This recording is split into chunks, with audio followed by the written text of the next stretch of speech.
डब्बा दे दो। पीले में क्या दिखता अच्छा सही है।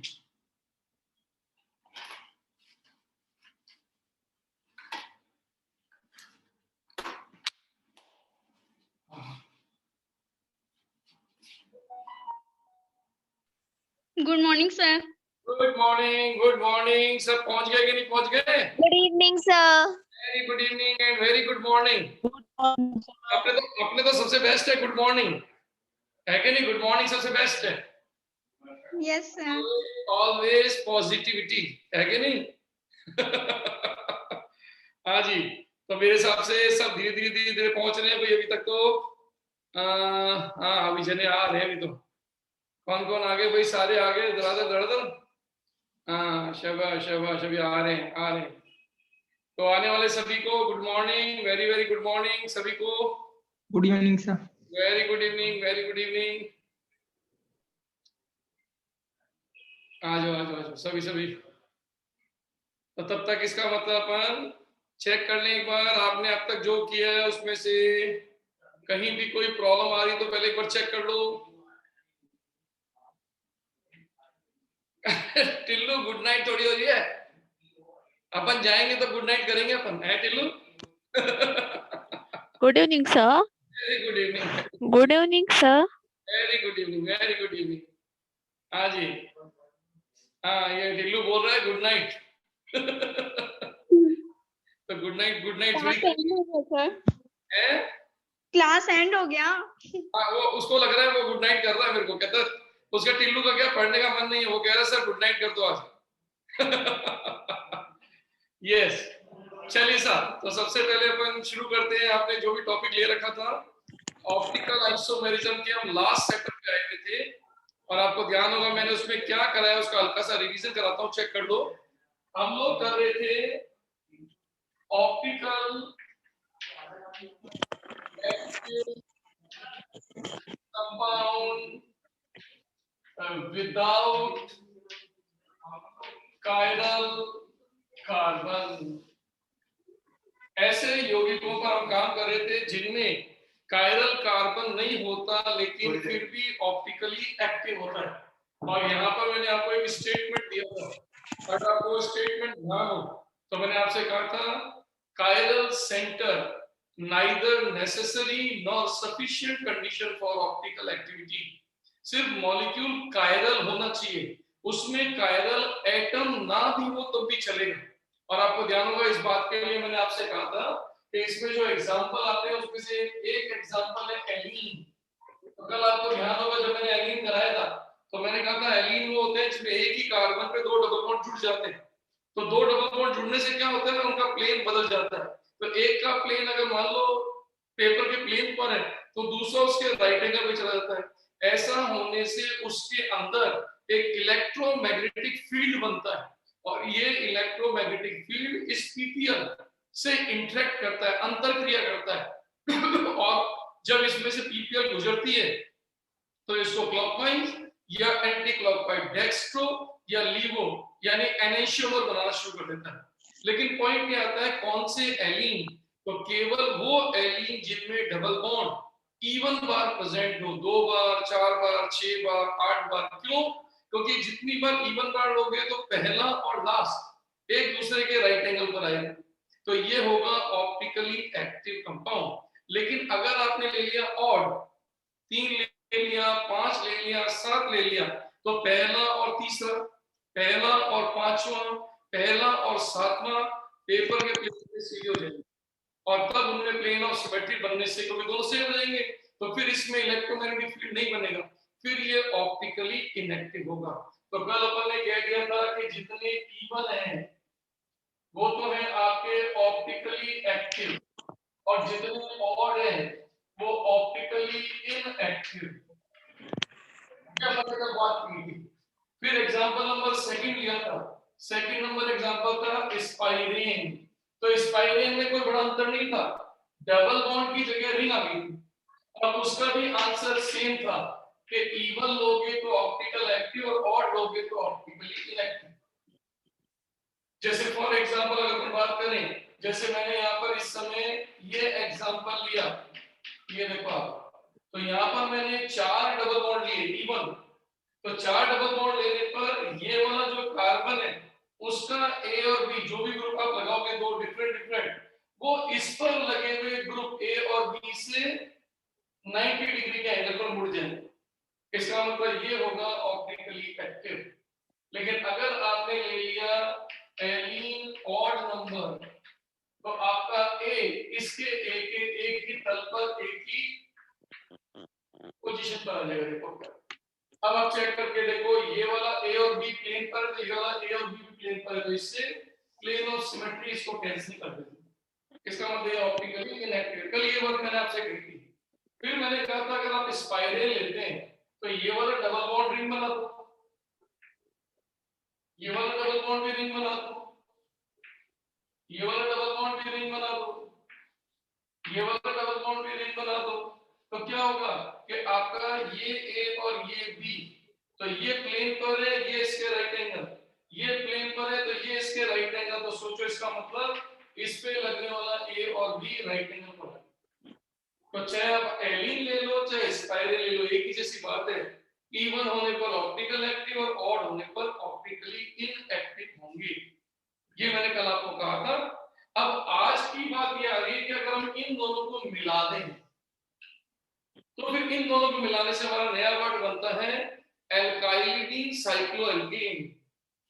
ये बनेगा एल्काइलिडीन साइक्लोएल्कीन। आप कहोगे कैसे? इन दोनों को मिक्स कर दो। इन दोनों को मिक्स करोगे तो कैसे? जैसे C डबल बॉन्ड तो ये आपका A ये आपका B। और अब आप चेक कीजिए इसके आगे रिंग शुरू कर दीजिए।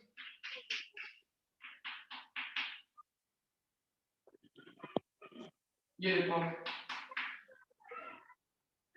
अब आप चेक करके देखो ये और ये दोनों मिला दिए हमने तो इसका नाम हो गया एल्काइलिडीन साइक्लोएल्कीन। तो ये वाला ए तो पेपर के प्लेन पर है और ये वाला प्लेन उड़ गया 90 डिग्री पर तो ये भी हो गया ऑप्टिकली एक्टिव। तो कल जो आपने प्रैक्टिस की थी उस प्रैक्टिस से आज इसको अगर हम जोड़ दें तो यही पॉइंट रिपीट होगा कि इवन होने पर एक्टिव और ऑड होने पर इनएक्टिव। अब ऑड कैसे? जैसे ऑड इस तरीके से देखो ये आपका ए ये आपका बी ये आपकी रिंग फिर ये आपका यहाँ पर ए और ये आपका बी। अब आप चेक करके देखो इनको कहते हैं एल्काइलिडीन साइक्लोएल्कीन्स। यानी रिंग और डबल बॉन्ड को मिला दो तो ये वही केस बनाएंगे इवन में और एक्टिव और ऑड में इनएक्टिव। बस शर्त ध्यान रखना कि ये ए और बी कभी एक जैसे नहीं होने चाहिए। अगर ये यहाँ प्लेन ऑफ सिमेट्री बनते ही ऑप्टिकल इनएक्टिव हो जाए। अब एक बार चेक कर लीजिए यहां तक का केस समझ में आ गया कि नहीं?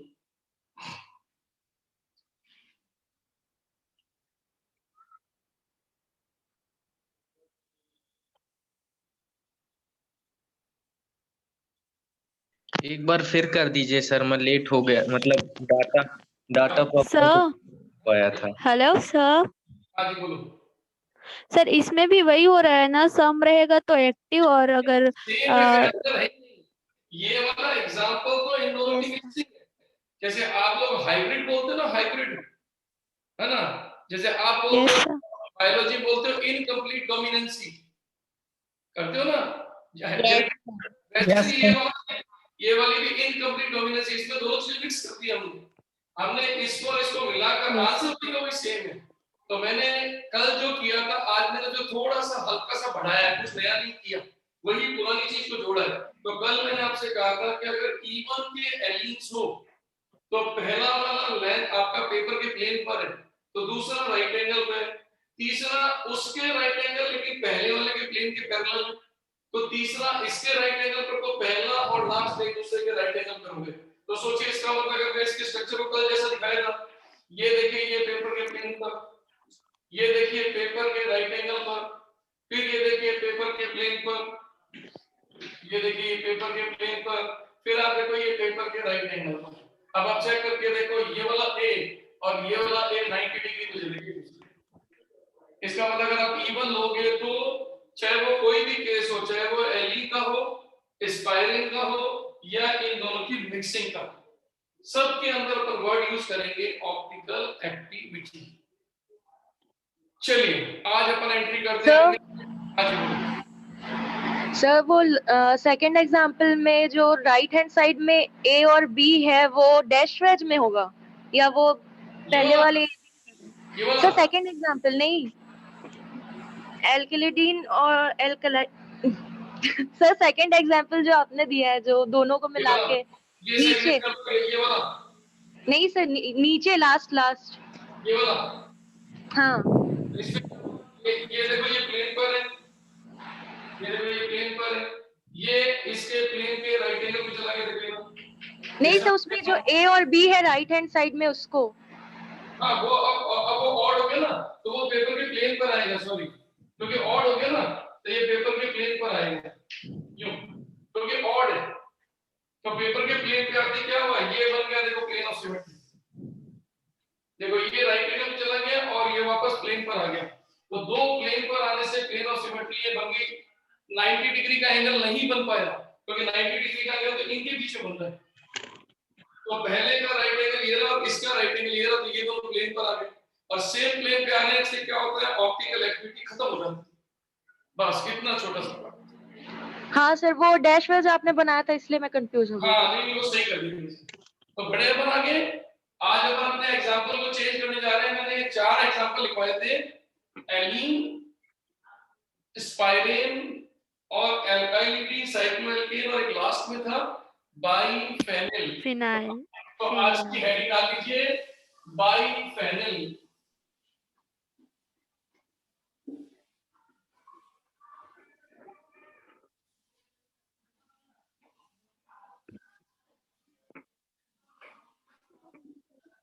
ये देखिए अब शुरू करते हैं अपना एग्जांपल। नेक्स्ट है बाइफेनिल।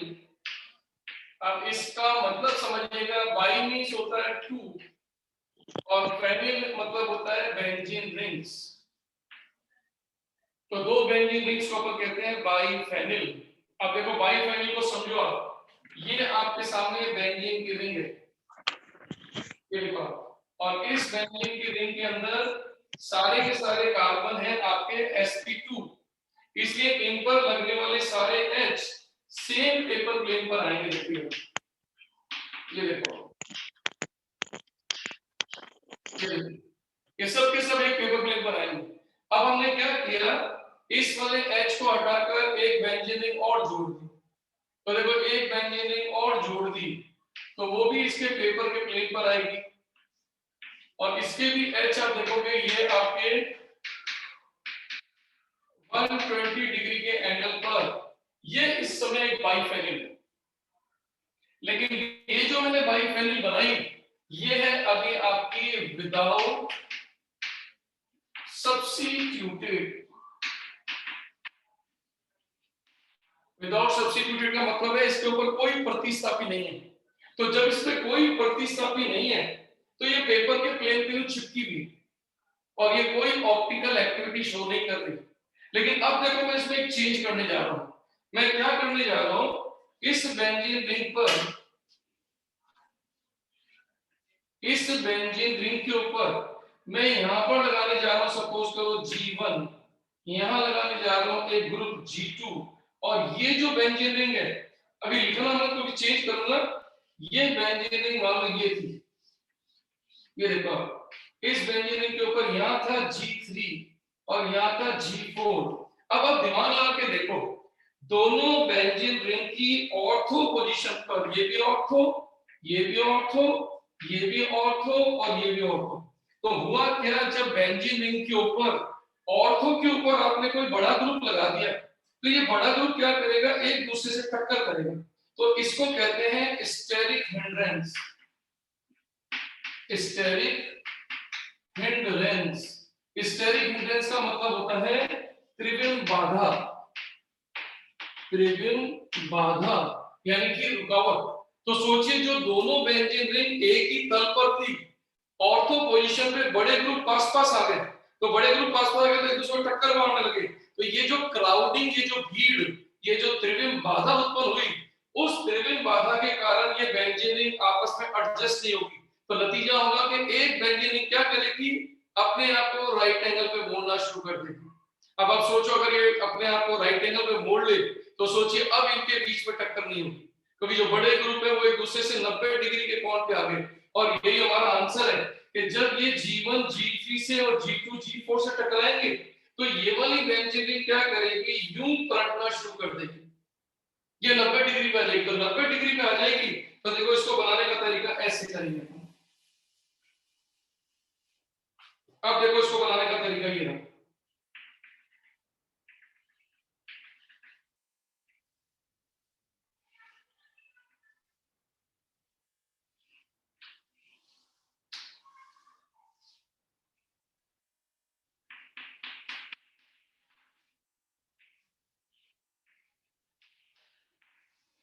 अब देखिए आपका मतलब समझने का।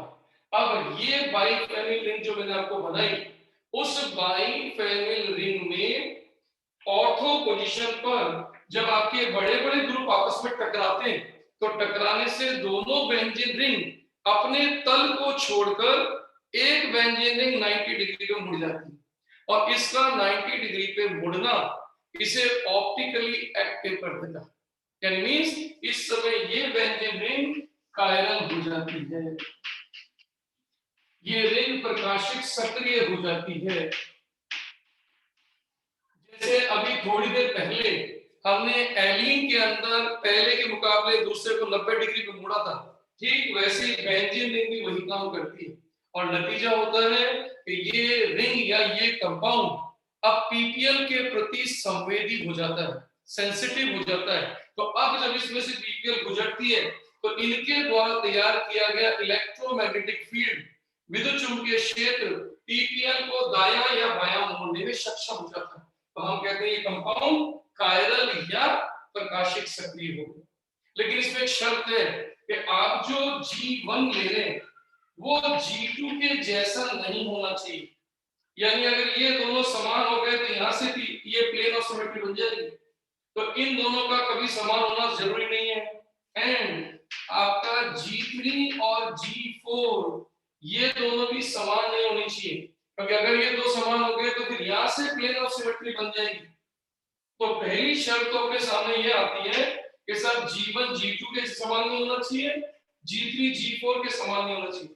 और दूसरी condition, always at ortho position. इसका मतलब जो आपके ग्रुप है वो ऑर्थो पोजीशन पे होने चाहिए। अगर आपने इसकी दूरी बढ़ा दी मेटा पर या पैरा पर तो अंतरिक्ष में टक्कर नहीं होगी, स्टेरिक हिंड्रेंस नहीं होगी, कोई त्रिविम बाधा नहीं बनेगी। तो हमारी सेकंड कंडीशन है कि इन ग्रुप का ऑर्थो पोजीशन पे होना जरूरी है। और एक शर्त और जोड़ देता हूं, G1 G2 G3 and G4 should be bulky, यानी कि ग्रुप बड़े होने चाहिए साइज में, जिनका आकार बड़ा हो। आपने कोई छोटे आकार का ले लिया तो ये देखो छोटा आकार है, इस समय H अपने आकार में छोटा है तो कोई टक्कर नहीं होगी। तो अगर आपने ऑर्थो पोजीशन पे कोई छोटे आकार का लगाया तो फिर ये टक्कर नहीं होगी और फिर ऑप्टिकल एक्टिविटी नहीं आएगी। तो आज के बाद आपके बाइफेनिल प्रकाशिक रूप से सक्रिय तब होंगे जब ये शर्तें हमारे लिए काम करेंगी। पहली शर्त, G1 और G2 G3 और G4 सदैव ऑर्थो पर होने चाहिए, पहली बात।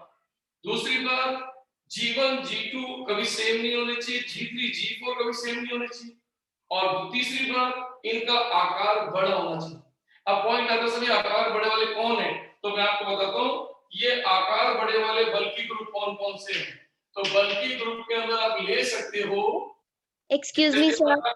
हाँ जी, पहले मैं पूरा कर दूं फिर बात करेंगे। जैसे नाइट्रो, जैसे आपका आई, जैसे आपका बिया, जैसे आपका सी के ऊपर 3 रेडिकल टर्सरी, जैसे आपका कार्बोक्सिलिक ग्रुप, जैसे आपका एसिड का क्लोराइड, जैसे आपका एमाइड, जैसे आपका एन के ऊपर रेडिकल पार्ट। इस तरह से आप कोई भी एग्जाम्पल जो बहुशाखित हो, अगर उन्हें लेते हो तो ये बल्कि ग्रुप है। अब आप चेक कर लीजिए, अब आपको जो पूछना है वो मुझसे पूछ सकते हो। सर जितने भी ग्रुप्स है उनको ऑर्थो पोजीशन में होना नेसेसरी है। जितने भी ग्रुप आप 2 ले रहे हो, चाहे 3 ले रहे हो, चाहे 4 ले रहे हो, उनको ऑर्थो पर ही दिमाग लगाओ, क्योंकि टक्कर तो ऑर्थो पे अपने जरा दूरी बढ़ा दी तो फिर टक्कर होने की चांस वही नहीं। टक्कर तो यहाँ नजदीक वाले में यहाँ होगी ना टक्कर को, तो इसीलिए ग्रुप का इन जगहों में से 4 जगह में से होना जरूरी है। सर कुछ बल्कि ग्रुप का एग्जांपल समझ में नहीं आ रहा है, थर्ड वाला। बल्कि ग्रुप का एग्जांपल थर्ड वाला। बल्कि का मतलब होता है बेटा वृहद समूह, बड़े समूह, आकार में बड़े। जैसे कल को मान लो आपने क्या किया, क्लोरो क्लोरो ब्रोमो आइडो, आप टॉप टू बॉटम आ रहे हो, तो आपको ध्यान है इसका साइज छोटा है, फिर इसका साइज बड़ा, इसका बड़ा, इसका और बड़ा। तो इसका मतलब मैंने इन दोनों को लिया है, इन दोनों को नहीं लिया, क्योंकि इनके आकार छोटे हैं। इनके आकार मैंने अगर यहाँ लगा भी दिए तो टक्कर नहीं करेंगे, और इनके बीच में टक्कर नहीं होगी तो घूमेंगे नहीं।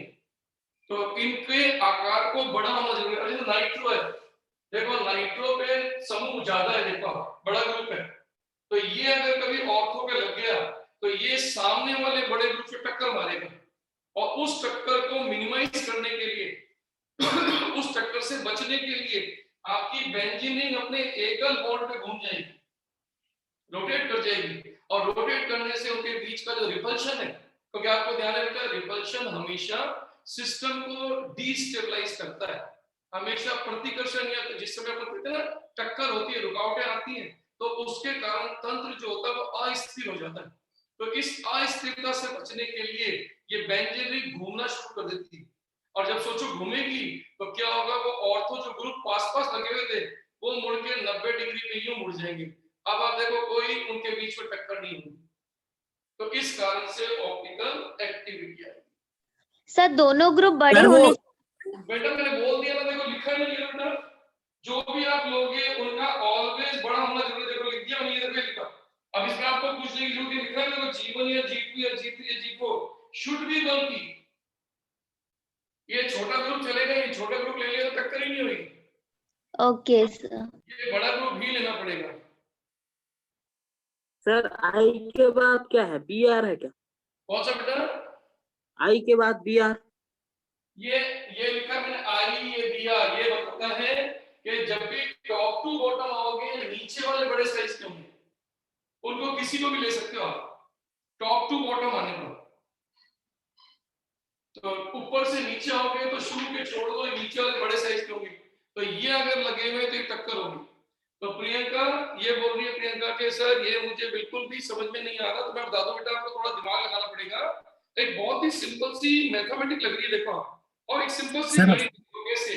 ये आपके सामने बेंजीन की 2 वलें हैं, और ये दोनों बेंजीन की वलें एक सिंगल बॉन्ड से जुड़ी हुई हैं, और इस समय ये एक ही तल पर है। और अगर ये एक ही तल पे है तो सोचो बीच में पीओएस आने से कोई कुछ फर्क नहीं पड़ेगा, कोई इलेक्ट्रोमैग्नेटिक डेवलपमेंट नहीं आएगा। लेकिन सोचो अगर हमने इस बेंजीन रिंग में ऑर्थो ऑर्थो पोजीशन पे ग्रुप लगा दिए, तो आप अपने दिमाग का उपयोग करो कि अगर मैं इस बेंजीन रिंग में यहाँ पर कोई ग्रुप लगाता हूँ और इस बेंजीन रिंग में यहाँ पर कोई ग्रुप लगाता हूँ बड़ा, तो बड़ा ग्रुप पर से यूं आएगा, तो मेरी उंगलियों का देखो ये बड़ा ग्रुप लग गया मैंने ऑर्थो पर, तो ये टकराएगा, और टकराएगा तो इसको अस्थिर कर देगा। तो क्या होगा, एक बेंजीन रिंग अपने आप को इसके तल के 90 डिग्री पे ले लेगी। अब आप सोचो जो उंगली यहाँ पर थी वो तो यहीं की है, ये वाली उंगली की तरह। अब आप सोचो उनके बीच में टक्कर नहीं होगी, और ऐसा होने से वो पूरा यौगिक या पूरा कंपाउंड अपने को पीपीएल के घुमाने के लायक कर लेगा। सिंपल भाषा बोलूं, मेरी भाषा में तो बहुत सिंपल, अगर आप पकड़ पा रहे हो तो बहुत इजी, कि अगर आज के बाद जैसे उदाहरण के तौर पर मान लो मैंने बेंजीन की 2 रिंग्स ली, ये देखो, और मैंने यहां पर लगा दिया नाइट्रो, यहां पर लगा दिया एसिड, यहां पर लगा दिया मान लो क्लोरो। तो मेरा क्वेश्चन है, अब सिंपल सा क्वेश्चन अब बना कि क्या ये कंपाउंड ऑप्टिकली एक्टिव होगा? क्या नहीं होगा? नहीं होगा सर। नहीं होगा सर। तो आपका आंसर है नो, ये ऑप्टिकली। अब आपने अपना आंसर कैसे एक्सप्लेन करोगे? तो बाइफेनिल G1 वही है। बड़े ग्रुप को कहाँ माइक ऑर्थो ऑफ कर लो। पोजीशन कौन बाइक पे लेक्चर देख रहा है भाई, उतर जाओ पहले, उसके बाद देखना। तो सोचो इसका हेलीकॉप्टर में ये बेंजीन टकराएगी नहीं, क्योंकि वो एक ही तल पे रहेंगे, क्योंकि यहाँ पर और सही नहीं पा, तो टकराने के चांस यहाँ पर एक छोटा सा एस लगा हुआ है। अब इस एस से इतना बड़ा ग्रुप टकराने के चांस ही नहीं, तो ऐसे में ये दोनों रिंग एक ही प्लेन पर रहेगी। और सोचो अगर ये दोनों एक ही प्लेन पर रहे तो फिर ऑप्टिकल एक्टिविटी डेवलप नहीं होगी। अब आप सोचो, मैंने एग्जांपल ऐसा बना दिया,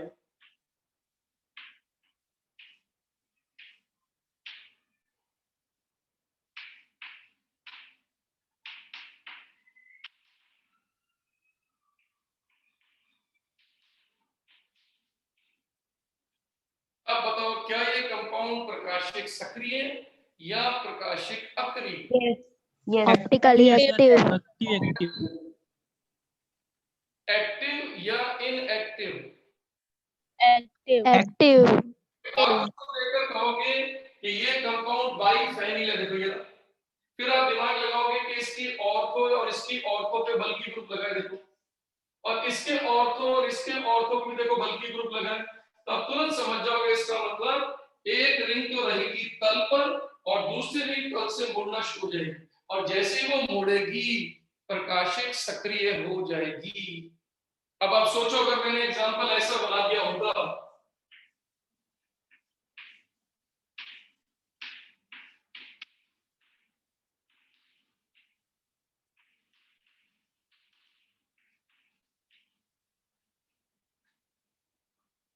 ये इनएक्टिव है। ऑप्टिकली एक्टिव के optically inactive? Inactive inactive active sir, inactive अब देखो ऑप्टिकली इनएक्टिव सर, रीजन ये inactive sir, inactive sorry. Same same क्या होगा, G1 और G2 एक जैसे होने से यहाँ पर प्लेन ऑफ सिमेट्री बन गई, ये है प्लेन ऑफ सिमेट्री, और आपको ध्यान है प्लेन ऑफ सिमेट्री बनने से कंपाउंड ऑप्टिकली इनएक्टिव हो जाता है, बस। अब आप सोचो, आपने कल और आज तक में जो ये स्पेशल एग्जांपल पढ़े आईआईटी वाले, तो इनमें क्या खासियत थी? बहुत सिंपल, अगर इन सारे एग्जांपल को जोड़कर एक लाइन बनाई जाए तो ये कहा जाता है कि किसी भी प्रकाशिक सक्रियता या यौगिक के किरेल होने के लिए किरेल कार्बन का होना जरूरी नहीं है, वो बिना किरेल कार्बन के भी ऑप्टिकली एक्टिव हो सकते हैं, प्रकाशिक सक्रिय हो सकते हैं, किरेल हो सकते हैं, अर्थात वो पीपीएल को प्रभावित कर सकते हैं। तो आज के बाद आपके दिमाग से ये शब्द हट जाना चाहिए कि किरेल कार्बन होगा तभी सक्रिय होगा, ये बात 100% सही नहीं है। अगर आप सिर्फ नीट पढ़ रहे हो तो आपको भले ही सारे एग्जाम्पल आपको ये वाले मिले, इसका मतलब ये नहीं कि ये 100% हो गया।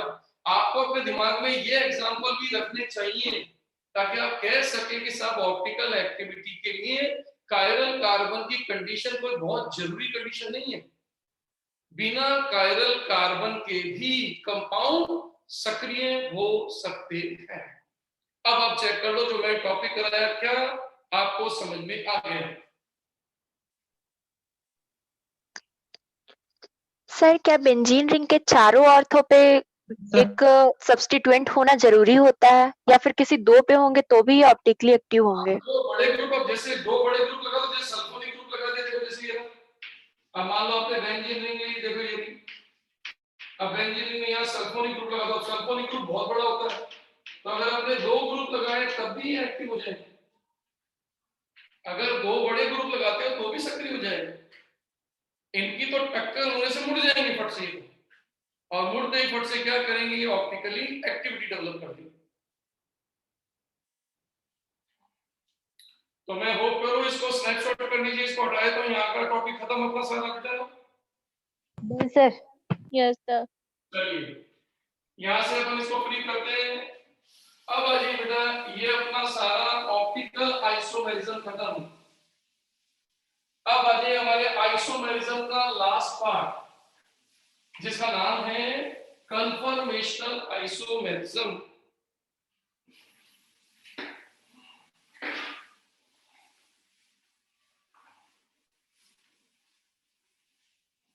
सर एक क्वेश्चन था। बोलो बेटा।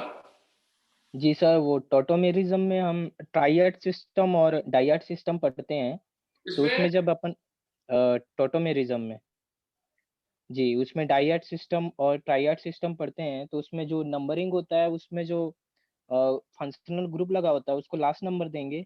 नहीं नहीं, ऐसा कुछ नहीं है। आप तो जहां से एच निकल रहा है और जहां पर एच जा रहा है उनको नंबर दे दो बस।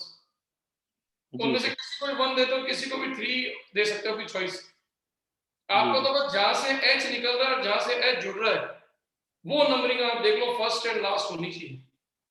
अब जैसे उदाहरण के तौर पर हमने ऐसे लिखा, देखो CH3 CH2 CO and CH3। अब मान लो ऐसे लिख दिया, अब ऐसे लिख दिया, मान लो आपने ये वाले H को उठाया तो आपने लिखा CH3 CH और ये रहा H। इसको चलाना है आपको COCH3। अब आप सोचो ये वाला H यहां से उड़ के O पे जाएगा, तो ये H जिससे जुड़ा हुआ है उसको 1 मान लो, उससे जुड़े हुए को 2 मान लो और उससे जुड़े को 3 मान लो। तो आप 1 से 3 पे जा रहे हो, इसलिए आपका आंसर हो जाएगा ट्राइड सिस्टम। अब आपने मान लो हाइड्रोजन साइनाइड ले लिया, ये देखो हाइड्रोजन साइनाइड, तो हाइड्रोजन साइनाइड का H N पे जाएगा, तो जहां से चलेगा उसको 1 मान लो और जिस पे जाएगा वो उससे कनेक्टेड 2 होगा। डायरेक्ट होके बस कर दो जी। हाँ चलिए साहब, तो ये अपना नया टॉपिक शुरू करते हैं जिसका नाम है कन्फॉर्मेशनल आइसोमेरिज्म।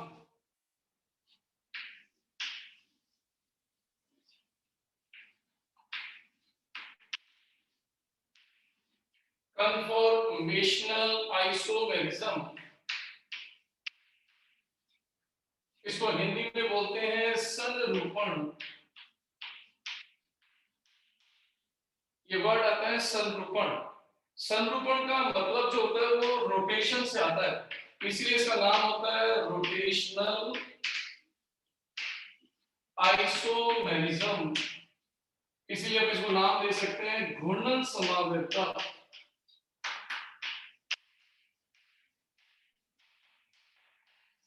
ये देखो, तो ये अपन टॉपिक पढ़ने जा रहे हैं रोटेशनल आइसोमेरिज्म या घूर्णन समावेशिता। अब ये घूर्णन समावेशिता क्यों कहते हैं, बहुत ही सिंपल होगा। क्या मैं आपको सिंपल समझाने दूं, जैसे आपको शुरू में ध्यान हो तो मैं जब आपको ज्योमेट्रिकल आइसोमेरिज्म करा रहा था तब मैंने आपसे कहा था कि सोचो मेरे पास 2 पट्टिकाएं, 2 स्ट्रिप्स हैं A और B, ये देखिए। और मैंने आपसे कहा था कि अगर मैं इसमें एक एक्सिस डाल दूं, एक कील डाल दे, एक इसमें एक्सिस डाल दे, एक इसमें छड़ी डाल दे और इस छड़ी के ऊपर घूर्णन शुरू कर दिया जाए ऐसे, तो सोचिए दोनों के दोनों A और B पट्टिका इमेजिन करके देखो बड़े आराम से घूमती रहेगी।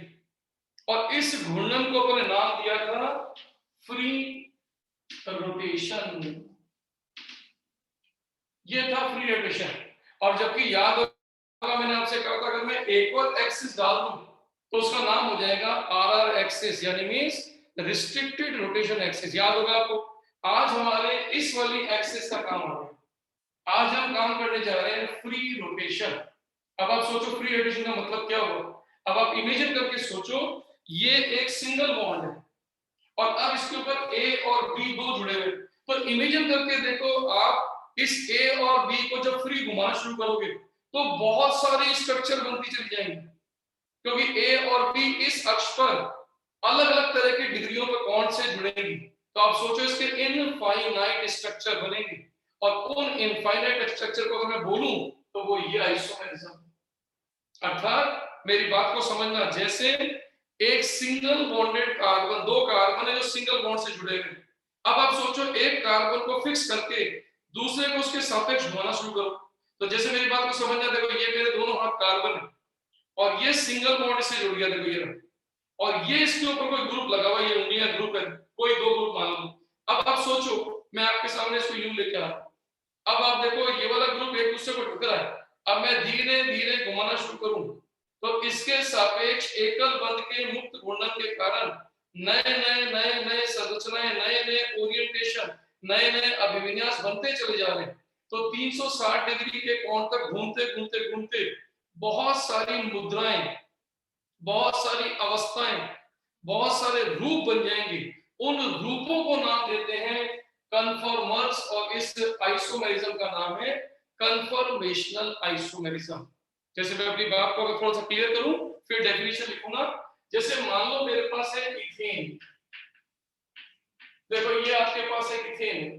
अब सोचो इस इथेन को मैं अंतरिक्ष में बाहर निकालता हूं तो इस इथेन का स्ट्रक्चर ऐसे बनेगा कि ये वाले तल पर है दोनों के दोनों, ये इसके तल से पीछे जा रहा है, ये आपकी ओर आ रहा है, तो इस पे लगा हुआ H तो कार्बन के तल पर है, इस पे लगा H बोर्ड के पीछे जा रहा है, और ये वाला H आपकी तरफ आ रहा है। तो सोचिए इस समय ये हाइड्रोजन यूं निकले हैं। अब मेरी उंगलियों को देखना गौर से, ये तीनों के तीनों H लगे हैं, ये वाला H आपकी तरफ आ रहा है, ये वाला H तल के ऊपर है, और ये वाला H बैक साइड जा रहा है। ठीक इसी तरीके से आप चेक करके देखो H यहाँ पर, ये वाला H बैक साइड और ये वाला H आपकी तरफ। अब आप सोचो इस पूरे को उठा के आपके सामने ले आता हूं और इस सिंगल बॉन्ड एक्सिस पे घूमना शुरू करते हैं, तो इमेजिन करके देखो क्या होगा। अभी ये वाला H इस वाले H को पूरा ढक रहा है, लेकिन अभी जैसे इस स्ट्रक्चर को यूं मान लो, देखो ये मेरा हाथ, ये दोनों H है और ये सिंगल बॉन्ड है। तो सोचिए अगर मैं इसको घुमाना शुरू करूं, देखो ये देखो, अब देखो नहीं स्ट्रक्चर इस सिंगल बॉन्ड घूम रहा है, देखो। तो सोचिए ये जो स्ट्रक्चर बनेगी इनको बोलते हैं कन्फॉर्मेशनल स्ट्रक्चर्स। अब इसको मैं डिफाइन कर देता हूं, अब नोट कर लीजिए, देखो तो नोट पे अपन डेफिनेशन देने जा रहे हैं। डेफिनेशन में लिख रहे हैं due to free rotation of single bond, जिसको मैं ब्रैकेट में कर देता हूं sigma bond, due to free rotation of single bond, formation of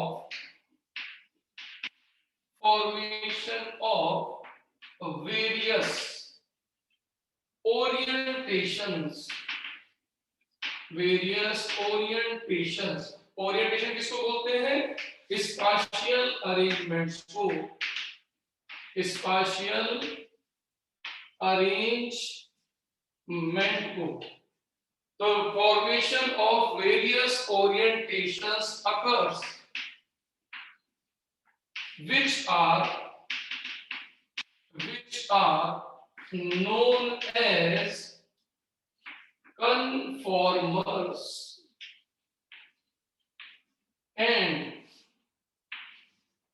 and this phenomenon is conformational isomerism.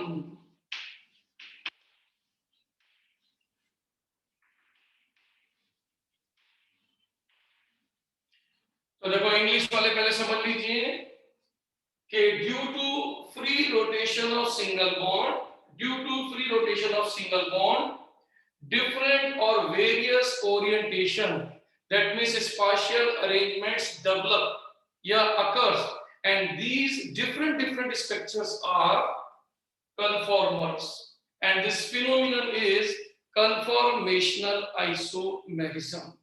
अब हिंदी मीडियम वाले बच्चों के लिए बोलूं तो मैं कहूंगा कि किसी भी कंपाउंड में सिंगल बॉन्ड या सिग्मा बॉन्ड के मुक्त घूर्णन के कारण परमाणुओं या परमाणुओं के समूह के मध्य भिन्न त्रिविम व्यवस्थाएं बदलती हैं, जिसे अपन कहते हैं अभिविन्यास बदलते हैं।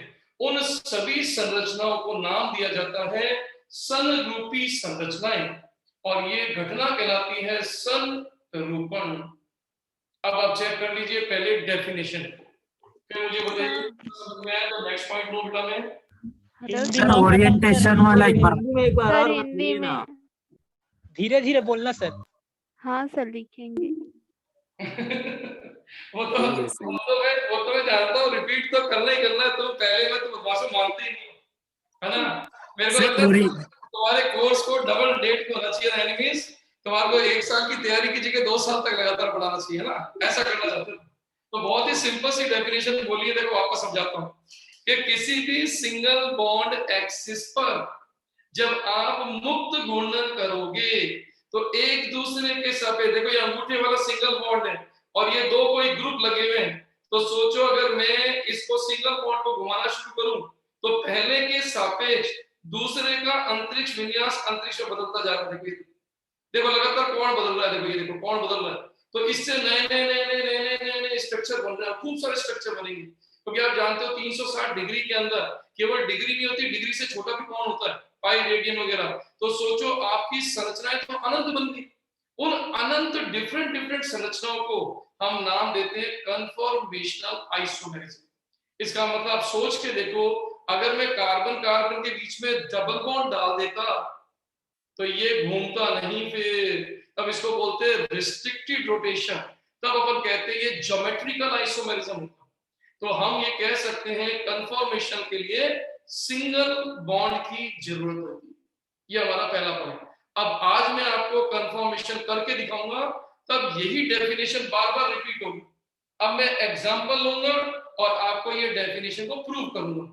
तो पहले ये डेफिनेशन को स्नैपशॉट कर लीजिए। अब मैं आपको धीरे धीरे ये समझाना शुरू करने वाला हूं। Sir side please. ये लीजिए।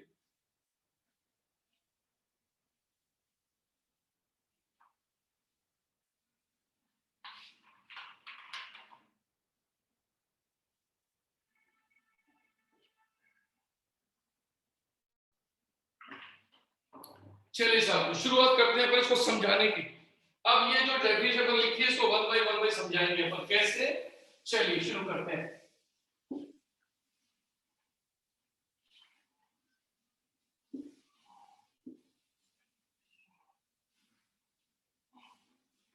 तो अब इस कन्फर्मेशन को समझने के लिए हमारे पास क्या होना चाहिए, तो देखो इसको समझने के लिए हमारे पास सबसे पहले चाहिए हमें नंबर 1 प्रोजेक्शंस।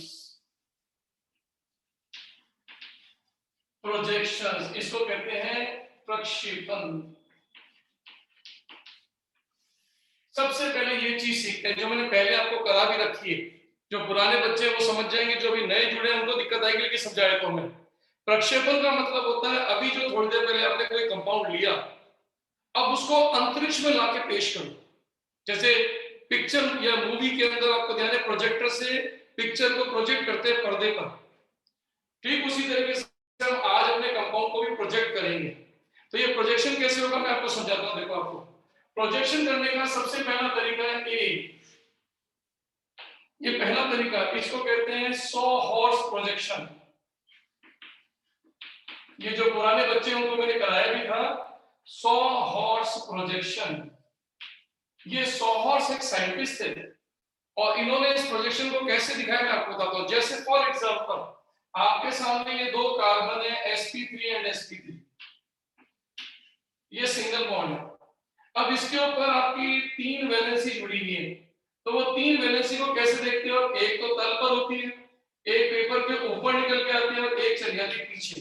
तो देखो 2 वैलेंसी तो पेपर के प्लेन पर है, एक आपकी तरफ आ रही है एक बैक साइड। इसका मतलब ये 3 वैलेंसी यूं है, कोई सेम केस। अब देखो ये वाली कंडीशन है, यहाँ पर ये दोनों पेपर के प्लेन पर है, ये आपकी तरफ आ रही है और ये जा रही है बैक साइड। अब इस साइंटिस्ट ने इसको कैसे देखा? उसने इसको सामने से यहां से देखा। अब आप सोचो जब सामने से देखोगे तो सोच के देखो, आप इमेजिन करना, मैंने आपसे कह रहा हूं ये सिंगल बॉन्ड ये दोनों कार्बन ये 2 H ये वाले मान लेते ये वाले। तो सोचो इस समय दोनों H एक दूसरे के ठीक पीछे हैं। अब सोचो यहां से 2 H निकल रहे हैं जो आपकी तरफ आ रहे हैं और 2 H निकल रहे हैं जो पीछे की ओर जा रहे हैं। तो यूं समझो एक ही कार्बन से 3 H निकल रहे हैं, एक H पूरा आ रहा है, 2 H बाहर निकल रहे हैं और 2 H पीछे जा रहे हैं। तो सोचिए इस स्ट्रक्चर को इस 100 हॉर्स ने कैसे पेश किया।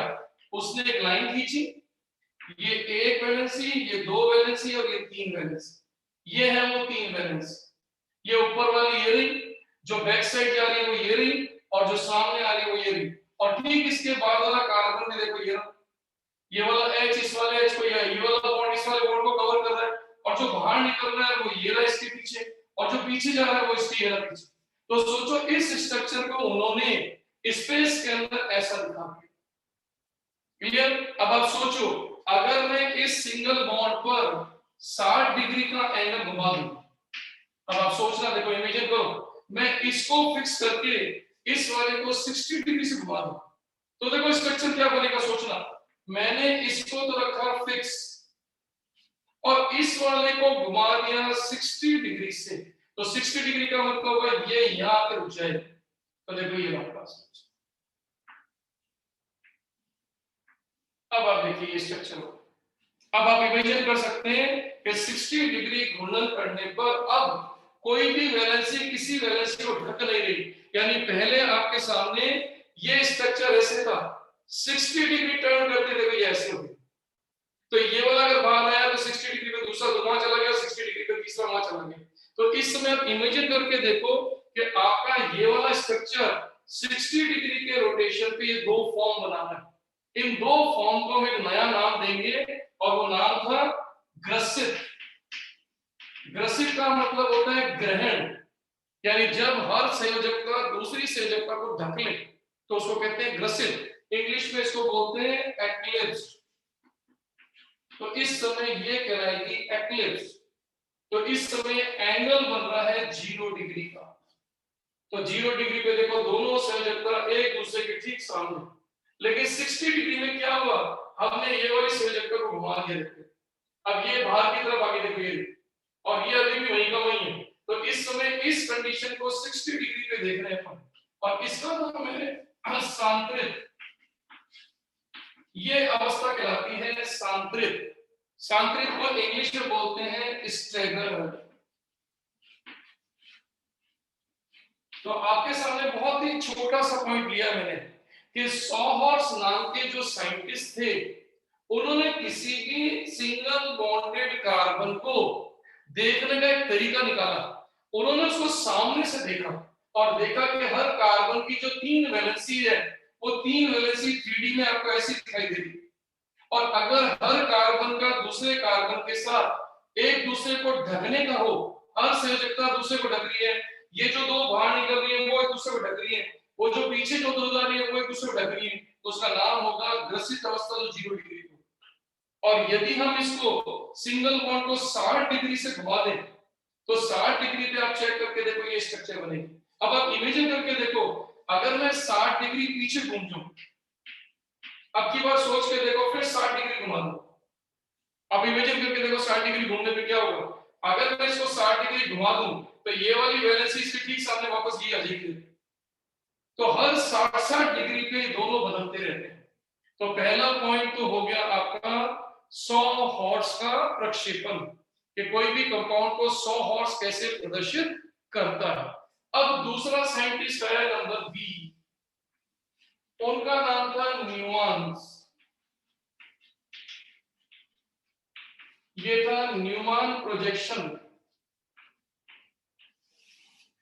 ये एक साइंटिस्ट है जिनके देखने का तरीका बड़ा अच्छा था, सस्ता था और सरल था। कैसे था, उन्होंने वापस से स्ट्रक्चर को लिया सेम, उन्होंने अब की बार सामने से ना देखकर साइड से कार्बन की तरफ से देखा। यहां देखो, अब आप सोचो ये स्ट्रक्चर जो मैं अभी आपके सामने यहां देख रहा था, इसको निकाल के मैं आपके सामने यूं लिया हूं। तो देखो आप जब सामने देखोगे तो आप सोचो आपको ये वाला कार्बन दिखेगा, इसके 3 H दिखेंगे, लेकिन पीछे वाला कार्बन और पीछे की वैलेंसी या संयोजकता दिखेगी नहीं। तो उन्होंने क्या किया, इस वाले कार्बन को तो नाम दे दिया, ये लो सर, अब इस वाले कार्बन को तो नाम दे दिया फ्रंट, और ये जो इसके पीछे आ रहा है इसको दे दिया बैक या रियर। अब देखो 2 कार्बन हो गए। अब आप सोचो अगर मैं इस सिंगल बॉन्ड को उठा के आपके सामने लाऊं तो ये वाला कार्बन तो आपको दिख रहा है, लेकिन पीछे वाला कार्बन आपको दिखाई नहीं दे रहा। तो जो कार्बन वो कहता है आपको दिख रहा है, उसको तो उन्होंने डॉट मान लिया, और ये 3 संयोजकता आपको दिखाई देती है। अब देखो अगर आप यहां से देखते हो, ये देखो इस समय ये रिव्यू देखा आपने, तो यहां से देख रहे हो, तो यहां से देख रहे हो तो देखो ये रहा, ये 1H, ये 2H और ये 3H, और ये जो कार्बन इसको डॉट बना दिया। तो ये वाला कार्बन जो था वो फ्रंट कार्बन, जिसकी 3 संयोजकता दिखाई दे रही है। अब बैक वाला कार्बन आपको दिखेगा नहीं, तो उन्होंने बैक वाले कार्बन को कर दिया बड़ा सर्किल, ये वाला, और इसके ऊपर भी 3 वैलेंसी है, तो 1, 2 और 3। ये हो गया आपका बैक कार्बन। अब आप सोचो फ्रंट और बैक को आपस में मिला दो, तो जब इन दोनों को मिला दोगे तो सोचिए ये वाला स्ट्रक्चर कैसा दिखेगा। सोचो आप, अब इस स्ट्रक्चर को बनाओ तो देखो ये रहा आपका फ्रंट कार्बन, ये रहा, और ये इसके पीछे बैक कार्बन, और इस बैक के पीछे ये वाला H, ये वाला H और ये वाला H। अब ये स्ट्रक्चर और ये स्ट्रक्चर एक हो गए। ये हो गया आपका 100 हॉर्स का स्वरूप या प्रक्षेपण, और ये हो गया न्यूमैन का प्रक्षेपण, और ये दोनों स्ट्रक्चर सेम है। अब आप समझ सकते हैं ये रहा फ्रंट कार्बन, ये और इसकी 3 वैलेंसी 1 2 3, बस अंतर देखने का, यूं देख रहे हो, और ये 3 वैलेंसी ये, और सब एक दूसरे को ढक रहे हैं, इसका नाम ग्रसित इसके लिए भी लगेगा और इसके भी लगेगा। अब आप सोचो हमने 60 डिग्री से घुमा दिया, तो 60 डिग्री से घुमाने पर देखो फ्रंट कार्बन तो अपनी जगह पे रोक दो, मान लो ये फ्रंट कार्बन रोक दिया आपने। अब पीछे वाले को 60 डिग्री से घुमा दो, तो पीछे वाला जब 60 डिग्री से घूमेगा तो जो वैलेंसी इसके पीछे थे वो यहाँ निकल के बाहर आ जाएगी, जो इसके पीछे थी वो निकल के बाहर यहाँ आ जाएगी, और जो इसके पीछे थी वो निकल के बाहर यहाँ आ जाएगी। देखिए तो आप चेक करके देखो आपके सामने 2 तरह के प्रक्षेपण हो गए। तो अगर आप 60 डिग्री से टर्न करते हो ग्रसित को तो वो सांतरित बन जाएगा, और सांतरित को 60 डिग्री से टर्न करते हो तो वापस ग्रसित बन जाएगा। तो ये कहलाते हैं 2 आपके प्रक्षेपण। एक बार इनको नोट कर लीजिए, फिर इनका यूज करना शुरू करेंगे।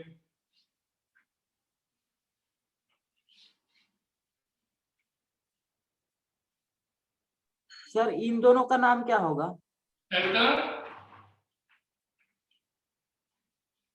किसका? नीचे में जो डायग्राम बना है ना न्यूमैन्स वाला, उन लोग का क्या नाम होगा? ये तो प्रोजेक्शन है बेटा, किसी चीज को प्रस्तुत करने का तरीका। कंपाउंड का नाम नहीं, कंपाउंड के नाम तो बनेंगे।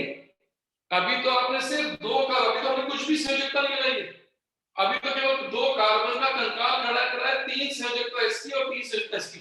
अभी कोई कंपाउंड बनाया नहीं है, कंपाउंड तो बनेगा।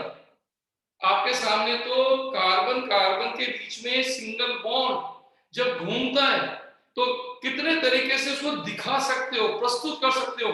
तो एक तरीका है आपके सामने 100 हॉर्स और एक तरीका आपके सामने न्यूमैन। ये 2 तरीके प्रस्तुत किए। कंपाउंड तो अब लूंगा मैं, अब कंपाउंड आएगा। सर इसको भी इसे ग्रसित और संतरित बोलेंगे ना? ग्रसित और संतरित। हाँ, ग्रसित और संतरित बोल रहा था सर, वही बोल रहा था मैं। हाँ, तो ये तो प्रवस्थाओं के नाम है, कंपाउंड का नाम नहीं, प्रवस्था का नाम है। सर वही बोल रहा था मैं, प्रवस्था का नाम।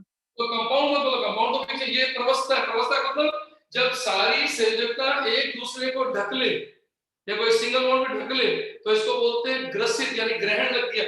जैसे आप कहते हैं ना solar eclipse and lunar eclipse, सूर्य ग्रहण चंद्र ग्रहण, जब एक दूसरे को ढक लेते हैं, तो जब कोई भी संयोजकता किसी को ढक ले तो उसको बोलते हैं ग्रसित यानी एक्लिप्स। और जब 60 डिग्री से बाहर निकाल दो और कोई किसी को ढके नहीं तो बोलते हैं सांतरित यानी स्टेगर। और अब हम इसी रूप को आगे पढ़ेंगे। क्लियर? चलिए साहब, तो यहां तक अगर आपने कॉपी कर लिया हो तो मैं चेंज करता हूं पैटर्न। तो पहला पैटर्न हो गया प्रोजेक्शन। अभी तो सिर्फ अपने कंसेप्ट को जेब में डालते जाओ, फिर अपन इनका एक साथ यूज करेंगे। तो पहले नंबर पे अपने लिया है प्रोजेक्शंस। अब दूसरे नंबर पे मैं लेने जा रहा हूं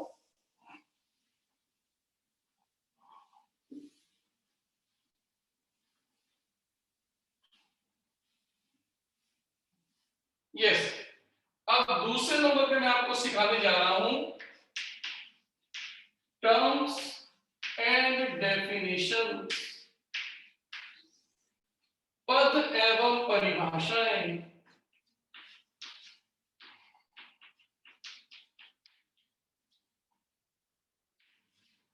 अब इस कंफर्मेशन या संरूपण को समझने के लिए हमें अब क्या करना पड़ेगा? क्या लिखा है? इस चैप्टर का पार्ट पुराना भी हो गया और इस चैप्टर का ताजा हो गया। अच्छा चलो अब यहाँ पर देखते हैं। तो अब इसके अंदर मैं आपको जो समझाने जा रहा हूँ कि अब जो अपन कंफर्मेशन पढ़ेंगे, संरूपण पढ़ेंगे, अब उसमें कौन कौन सी टर्म काम आएगी। तो उसमें सबसे पहली टर्म काम आएगी नंबर ए, इसका नाम है डायहेड्रल एंगल, ये थीटा डिग्री, इसे कहते हैं द्वितल कोण, द्वितल कोण। अब आप कहोगे सर ये द्वितल कोण क्या है, तो बहुत ही सिंपल सी डेफिनेशन है, एंगल बिटवीन टू वैलेंसीज, दो संयोजकताओं के मध्य का कोण, ये लीजिए। अब आप कहोगे कैसे, तो समझना, देखो ये है आपका फ्रंट कार्बन और ये है आपका बैक कार्बन। मान लो मैंने इस तरीके से एक स्ट्रक्चर बना के दे दिया। अब आप कोई भी दो वैलेंसी के बीच के कोण को चेक करो, तो नंबर फर्स्ट अगर अपन इन दोनों के बीच का कोण चेक करें तो ये कोण कहलाएगा 60 डिग्री का कोण।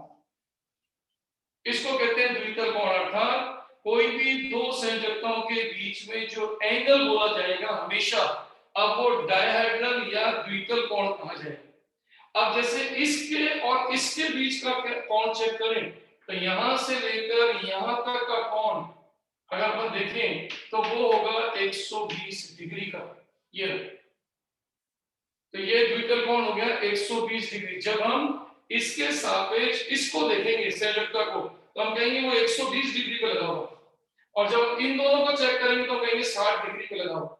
और अगर अपन यूं चेक करें तो आप अच्छे से समझ सकते हो, ये वाला कोण ये आपका 180 डिग्री का कोण। तो आप चेक करके देखिए, ये दोनों कोण 60, ये वाले दोनों कोण 120 और इन दोनों के बीच का कोण होगा 180 डिग्री। तो ये कहलाते हैं डायहेड्रल एंगल्स। नोट डाउन कर लीजिए इसको बेटा। तो सिंपल सी डेफिनेशन है, जेब में रखते जाओ फिर इनका यूज आएगा कि व्हाट इज डायहेड्रल एंगल, द्वितल कोण क्या है, तो किन्हीं भी दो संयोजकताओं के बीच के कोण को द्वितल कोण कहा जाता है। और अभी हम इसके क्वेश्चन भी बनाएंगे। अब आता है नंबर बी। नंबर बी का नाम है टॉर्सनल स्ट्रेन। टॉर्सनल स्ट्रेन, इसे कहते हैं अपन मरोड़ी तनाव। अब आपको वैसे ये मरोड़ी क्या होता है तो आप सब जानते हैं। हिंदी में मरोड़ कब बोलते हैं अपन, जब हम कपड़े को पकड़ के निचोड़ते हैं, तो जब आप निचोड़ते तो अपन बोलते हैं इसको मरोड़ रहे हैं। तो यहाँ एक वर्ड मरोड़ी यानी टॉर्सनल वर्ड है। अब ये मरोड़ कैसे हो रहा है समझना। इस समय सोचिए मेरे पास ये एक्लिप्स कंडीशन। एक्लिप्स का मतलब है सिंगल बॉन्ड पे ये जो दो संयोजकता एक दूसरे के ठीक पीछे आ रही है, तो आपके सामने से दिखाऊंगा तो यूं दिखेगी, देखो एक दूसरे को ढकती हुई। तो इस समय ये जो कंडीशन है वो है एक्लिप्स यानी कि ग्रसित। और अगर मैं इसको दिखाऊं तो ये कहलाएगी आपकी स्टैगर्ड यानी कि सांतरिक। अब आप प्रेजेंस ऑफ माइंड से दिमाग लगाओ कि इस समय जो दोनों बॉन्ड पास पास हैं तो इनके अंदर जो इलेक्ट्रॉन है वो एक दूसरे को धक्का मार रहे हैं, रिपेल कर रहे हैं, क्योंकि इनके बीच की दूरी कम है। तो सोचिए इस समय एक्लिप्स में ये दोनों संयोजकता एक दूसरे के ठीक सामने आ रही है, तो इस समय इनके बीच में जो इलेक्ट्रॉन है वो एक दूसरे को प्रतिकर्षित करेंगे। तो ये प्रतिकर्षण कम कैसे होगा, अगर अपन सांतरिक की ओर चले जाएं तो देखो ये रिपल्शन या प्रतिकर्षण कम होगी। तो इसका मतलब प्रतिकर्षण की अगर मैं बात करूं तो स्टैगर्ड में ज्यादा है कि एक्लिप्स में, ग्रसित में ज्यादा है कि सांतरिक में? स्टैगर्ड। स्टैगर्ड में ज्यादा कि कम? सांतरिक सर। कम। सांतरिक या स्टैगर्ड में ज्यादा है कि कम प्रतिकर्षण है? स्टैगर्ड में कम है। कम है सर। तो सबसे ज्यादा प्रतिकर्षण है एक्लिप्स के अंदर। अब आप सोचिए इस समय अगर मैं एक्लिप्स से स्टैगर्ड की ओर चले जाऊं तो इस तंत्र में प्रतिकर्षण क्या हो जाएगा, कम हो जाएगा। और आपको ध्यान है जब कोई तंत्र प्रतिकर्षण को कम करता है तो वो स्थायी हो जाता है, यानी वो अपनी ऊर्जा को कम कर लेता है। तो इस समय जो एक्लिप्स या इस समय ग्रसित अवस्था है वो एक दूसरे को प्रतिकर्षित करेगी, तो इसके कारण तंत्र की ऊर्जा बढ़ जाएगी, और तंत्र की ऊर्जा बढ़ती है तो तंत्र यानी कंपाउंड इस समय अनस्टेबल या लेस स्टेबल या अस्थायी हो जाएगा। लेकिन अगर वो घूम जाए तो सोचो उसका प्रतिकर्षण कम हो जाएगा, और प्रतिकर्षण कम हो जाएगा तो उसकी ऊर्जा कम हो जाएगी, और ऊर्जा कम होना हमेशा स्थायित्व को बढ़ाता है। तो दिमाग लगाओ, अगर हमारे पास अवस्था हो ग्रस्त सांत्रित जो कि सबसे स्थायी है, अब आपने उल्टा 60 डिग्री घूमना शुरू कर दिया तो धीरे धीरे धीरे धीरे आप ग्रसित की ओर बढ़ रहे हो। तो जैसे जैसे आप ग्रसित की ओर बढ़ोगे प्रतिकर्षण की दर बढ़ जाएगी, तो वो तंत्र अस्थायी होना शुरू कर देगा। इसको बोलते हैं मरोड़। इसका मतलब मरोड़ी तनाव का मतलब होता है यदि हम अधिक स्थायित्व की सांत्रित अवस्था से कम स्थायी ग्रसित अवस्था की ओर चलें तो इसे मरोड़ी तनाव कहते हैं, क्योंकि कंपाउंड में टेंशन क्रिएट हो जाएगी और उस सिस्टम की एनर्जी बढ़ने लग जाएगी। तो बहुत ही सिंपल सी परिभाषा है, यदि हम अधिक स्थायी सांत्रित से कम स्थायी ग्रसित की ओर चलने लगे तो तंत्र अपनी ऊर्जा बढ़ाना शुरू करेगा, तंत्र अपने आप को अस्थायी करना शुरू करेगा, और इससे जो इस तंत्र में इस कंपाउंड में तनाव उत्पन्न होगा, एक टेंशन क्रिएट होगी, एक अस्थायित्व आएगा, एक अस्थिरता आएगी, उसे नाम दिया जाता है मरोड़ी तनाव। तो इसका मतलब परिभाषा बहुत ही सिंपल है, अपन कह सकते हैं strain arises due to transfer of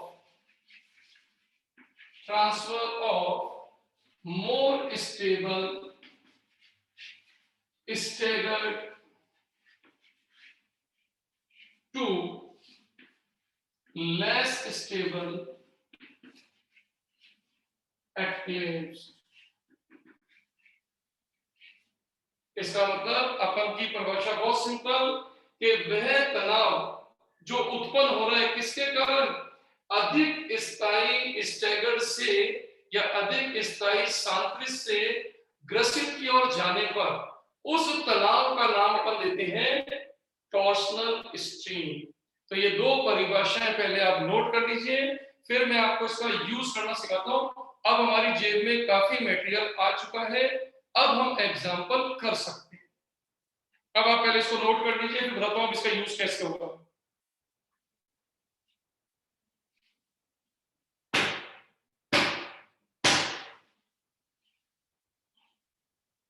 अब देखिए आपके पास सारी चीजें हाथ में आ चुकी हैं, आपको प्रोजेक्ट करना समझ में आ चुका है, आपके पास सारी डेफिनेशन आ चुकी है। अब बकायदा मैं एग्जाम्पल लूंगा और इन सब चीजों को उसके ऊपर फिट करेंगे। तो चलिए शुरू करते हैं बेटा।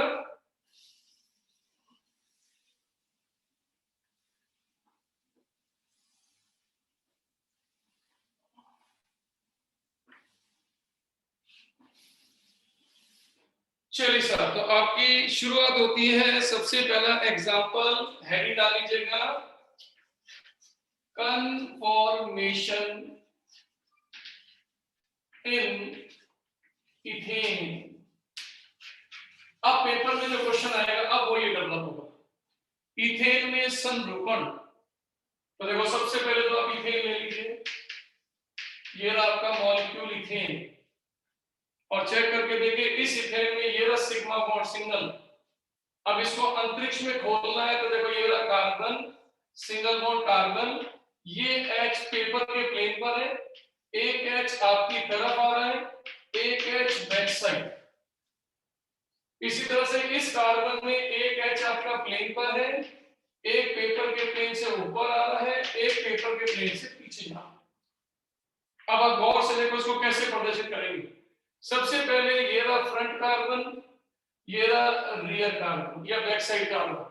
तो देखो सबसे पहले इसको अगर हम यहां से देखना शुरू करें, ये देखिए आप यहां से हमने देखना शुरू किया तो ये वाला फ्रंट कार्बन आपके सामने ये रहा, ये फ्रंट कार्बन, ये रहा कार्बन, और इस पे लगे हुए 3 हाइड्रोजन्स, ये 1, ये 2 और ये 3, और ये तीनों हाइड्रोजन का जो द्वितल कोण है वो 120 डिग्री का कोण है। देखो ये तीनों H एक दूसरे के 120 डिग्री कोण का प्रमाण है। ये तो हो गया फ्रंट कार्बन। अब आ जाओ इसके ठीक पीछे रियर, तो ये दिखा दिया अपन ने रियर कार्बन। अब आप गौर से देखो, रियर का मतलब इसके ठीक पीछे H, इसके ठीक पीछे H और इसके ठीक पीछे H। तो इस समय आप इसको फील करो कि ये इथेन का एक मॉलिक्यूल है जो अंतरिक्ष में इस प्रकार से प्रोजेक्टेड या प्रक्षेपित है कि फ्रंट कार्बन के तीनों H अपने पीछे के कार्बन के तीनों H को पूरा ढक रहे हैं। तो इस समय 0 डिग्री पर हमने इसका नाम दे दिया एक्लिप्स, इसको नाम दिया ग्रसित अवस्था। ये ग्रसित अवस्था। अब आप दिमाग लगाना शुरू करो। अब हम इसको 60 डिग्री से चलाना शुरू करते हैं। ये देखो, आप फील करो। तो फ्रंट कार्बन को तो रोक दो, ये रहा फ्रंट कार्बन रोक दिया, ये लो सर। अब आप फील करके देखो, ये फ्रंट कार्बन तो अभी भी आपका रुका पड़ा है, लेकिन पीछे का कार्बन को घुमाना शुरू कर दो क्लॉकवाइज या एंटी क्लॉकवाइज। तो सोचिए अगर पीछे का कार्बन घूमना शुरू होता है तो ये वाला जो इसके पीछे था वो निकल के ये बाहर आ गया, देखिए, और जो इसके पीछे एस था वो निकल के बाहर यहाँ आ गए, और जो इसके पीछे एस था वो निकल के बाहर यहाँ आ गए। अब आप चेक करके देखो, फ्रंट और रियर, अग्र और पृष्ठ कार्बन के कोई भी बंध किसी को नहीं ढक रहे, इसको कहते हैं अपन यहाँ पर सांतरित, इसको कहते हैं स्टैगर्ड फॉर्म। अब आप अपने दिमाग का यूज करो। हमने सबसे पहले लिया 0 डिग्री। 0 डिग्री देखो, इस समय ये संरचना ये नहीं, वैसा 0 डिग्री। अब आपने पीछे वाले को 60 डिग्री से बाहर निकाल दिया, ये अवस्था। अब अगला 60 और चलो, तो जैसे ही आप अगला 60 चलोगे आप नोट कीजिए वापस इसी में आ जाओ, क्योंकि अब आप चेक करके देखो, ये वाला H इसके पीछे आ जाएगा, ये वाला H इसके पीछे आ जाएगा, ये वाला H इसके पीछे आ जाएगा। इसका मतलब आपका 120 डिग्री के कोण पर आप चेक कीजिए वापस अवस्था ये आ जाएगी। ये अवस्था 0 पे थी, फिर ये अवस्था आ गई थी 60 डिग्री पर। 60 से जैसे ही 60 और जोड़े 120 पे वापस ये अवस्था आ गई। अब 120 पे 60 और जोड़ो तो 180 डिग्री पर, ये देखो 180 डिग्री पर ये अवस्था वापस आ जाएगी। तो ये वाला H पहले यहाँ था, वो निकल के यहाँ आया, फिर यहाँ से यहाँ आया और इसके पीछे यहाँ। तो 180 डिग्री पे वापस सांतरित यानी कि आपकी स्टैगर्ड फॉर्म आ गई। अब इसको फिर चलाओ, तो अब ये इसके पीछे जाएगा, ये इसके पीछे जाएगा, वो इसके पीछे जाएगा, तो वापस से आपकी स्ट्रक्चर ये आ जाएगी। तो 180 के बाद 60 और जोड़ दो तो ये 240 डिग्री पे फिर ग्रसित अवस्था आ जाएगी। और अब 240 के बाद गाड़ी को फिर ऊपर चलाओ तो अब ये निकल के यहाँ आ जाएगा, ये ना, और ये वाला निकल के यहाँ आ जाएगा, ये वाला निकल के यहाँ आ जाएगा। तो इसका मतलब आपका यहाँ पर 300 डिग्री पर वापस ये अवस्था आ जाएगी। इसको कहते हैं संरूपण। इसका मतलब बहुत सिंपल सी परिभाषा बनी कि किसी भी सिंगल बॉन्ड के फ्री रोटेशन के कारण यदि अंतरिक्ष में परमाणुओं या परमाणुओं के समूह की परस्पर व्यवस्था बदलती रहे तो उन्हें नाम दिया जाता है संरूपी संरचनाएं। तो इस समय में जितनी संरचनाएं बना रहा हूं ये सब की सब है संरूपी संरचनाएं। इन्हें सबको नाम दिया जाता है कन्फर्मेशनल स्ट्रक्चर। लेकिन आप प्रेजेंस ऑफ माइंड लगा के सोचो, ये तो मैंने केवल चरम अवस्थाएं बताई है। आप दिमाग लगा के सोचो कि अभी 0 डिग्री, फिर 1 degree, 2 degree, 3 degree, 4 degree, 5 degree, 60 degree. तो सोचो मैंने 0 से लेकर 60 के बीच में इतनी सारी स्ट्रक्चर बना दी। तो सोचो अगर आपने कोण का मान छोटा कर दिया तो सोचिए संरचनाएं अनंत बनेंगी। तो इसका मतलब अब मैं आपके सामने वो बीच की स्ट्रक्चर भी बता रहा हूं। वो बीच की स्ट्रक्चर क्या है सोचो, देखो ये देखिए यहाँ पर, अगर मैं इस फ्रंट कार्बन, ये देखिए फ्रंट कार्बन में कोण एंगल 0 और 60 के बीच का कोई भी रख दूं तो देखो मैंने जैसे यहाँ रोक दिया, ये मैंने यहाँ रोक दिया, ये मैंने यहाँ रोक दिया, तो इस समय ये जो संरचनाएं बनेंगी वो संरचनाएं होंगी अनंत, इनफाइनाइट स्ट्रक्चर बनेगी। और इनके मध्य की इन संरचनाओं को नाम देते हैं स्क्यू, इन्हें नाम देते हैं विषम तली, विषम तली।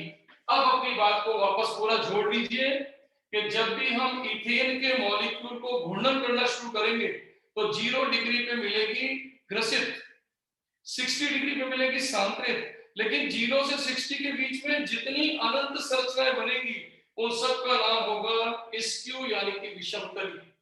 अब आप सोच के देखो, इनके बीच के जो कोण हैं वो चरम अवस्था में दो ही हैं, 0 डिग्री 60, क्योंकि हर 60 डिग्री पे आपको चीज पलटती हुई नजर आएगी। तो आज के बाद अगर पेपर में क्वेश्चन आ जाए कि इथेन के कितने समरूपी संरचनाएं हैं, तो आंसर होगा इनफाइनाइट, अनंत। पहले आप इसको नोट कर लीजिए, फिर हम इससे रिलेटेड कुछ पॉइंट डिस्कस करेंगे। नोट कर लीजिए बेटा इसको पहले।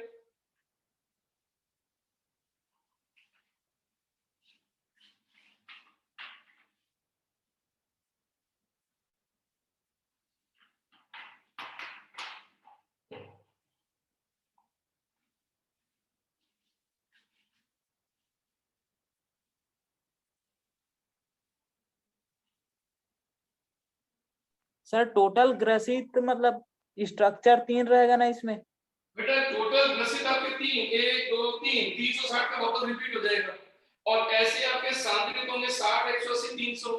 लेकिन ये संरचनाएं तो चरम है, असली संरचनाएं तो इसके बीच की है, जो 0 और 60 के बीच में घूमती रहेगी, या 60 से लेकर 120 के बीच में घूमती रहेगी, या 120 से 180 के बीच में घूमती रहेगी, या 120 से लेकर 280 के बीच में घूमेगी, या 280 से लेकर 300 के बीच में घूमेगी, 240 के बीच में। तो सोचो ये जो बीच की अवस्था है वो ये है। इसका मतलब आपके पास क्वेश्चन किया जाएगा कि इथेन की कुल कितनी समरूपी संरचनाएं, तो आंसर में गिनती नहीं आएगी, उसका आंसर होगा इनफाइनाइट यानी कि अनंत। अब अपने प्रेजेंस को, जो मैं आपको होमवर्क देके जा रहा हूं, जो कल डिस्कस करूंगा, क्या होगा पॉइंट सोचना। मैंने आपके सामने इथेन, देखो इथेन के मॉलिक्यूल को समझो, ये इथेन का मॉलिक्यूल ये दिखाई दे रहा है, देखो ऊपर ये रहा। अब ये इथेन का मॉलिक्यूल ये आपके सामने यूं लिया है मैंने। अब ये फ्रंट है, देखो सामने वाला, और ये रियर यानी बैक साइड कार्बन। अब ये सिंगल बॉन्ड से दिख रहे हैं, आपको सिंगल बॉन्ड दिखेगा नहीं क्योंकि हमने ऐसा बना लिया। अब आप सोच के देखो, इस समय दिमाग लगा के देखो, इसमें प्रतिकर्षण सबसे ज्यादा है, क्योंकि एक्लिप्स के अंदर दोनों बॉन्ड एक दूसरे से दूरी कम रख रहे हैं। तो इनके अंदर जो इलेक्ट्रॉन है और इस बॉन्ड में जो इलेक्ट्रॉन है, वो बंदी इलेक्ट्रॉन एक दूसरे को धक्का मार रहे हैं। तो बंदी इलेक्ट्रॉनों का एक दूसरे के जो प्रतिकर्षण है वो इस सिस्टम को अस्थायी कर रहा है। तो सोचो अब ये अस्थायी कम होना शुरू हो गया। कैसे? 1 degree, 2 degree, 3 degree, 4 degree and 60 degree. तो 60 डिग्री पे इसमें सबसे ज्यादा स्थायित्व है सांतरित अवस्था। अब आप कहोगे सर 60 डिग्री क्यों लिया? क्योंकि जैसे 60 के बाद हम 61, 62, 63, 120 की ओर जाना शुरू करेंगे, वापस ये बॉन्ड इसके नजदीक आ जाएगा। तो सोचो ऊर्जा का जो कंडीशन है वो सबसे ज्यादा ऊर्जा यहाँ आएगी और सबसे कम ऊर्जा यहाँ आएगी। तो सोचिए इसका मतलब स्टेबल कौन है? एक्लिप्स ज्यादा स्टेबल है या स्टैगर्ड? ग्रसित ज्यादा स्थायी है या सांतरित? सांतरित। इसका मतलब आपको क्या करना है, आपका होमवर्क है कि कल आपको दिमाग लगा के लाना है स्थायित्व का क्रम, स्टेबिलिटी ऑर्डर 3 के बीच में 1, 2 और 3।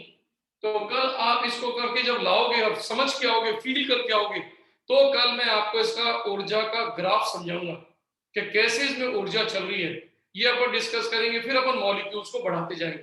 तो आज जितना मैंने पार्ट कराया उसको ढंग से पढ़ना, कल मैं आते ही 10 मिनट में इसको फिर रिवाइज कराऊंगा और देन क्वेश्चन हम रिपीट करेंगे। क्लियर है? चलिए, okay dears and best of luck. Okay, thank you sir. Okay dear, good night. Thank you sir. Thank you sir. Bye sir.